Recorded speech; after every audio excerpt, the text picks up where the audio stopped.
ধরার চেষ্টা করলে তার হাত ও ঘাড় কেটে যায়। পরে স্থানীয় লোকজন মেয়েটিকে আটকে রেখে স্কুলে খবর দেন।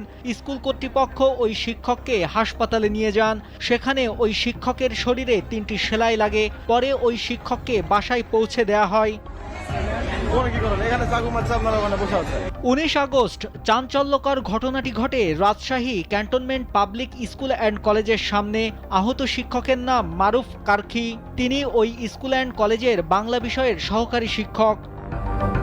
এ বিষয়ে রাজশাহী মেট্রোপলিটন পুলিশের অতিরিক্ত উপকমিশনার মোহাম্মদ গজিউর রহমান জানান, ক্যান্টনমেন্ট স্কুলের শিক্ষককে ছুরিকাঘাতের ঘটনায় থানায় একটি অভিযোগ দায়ের হয়েছে।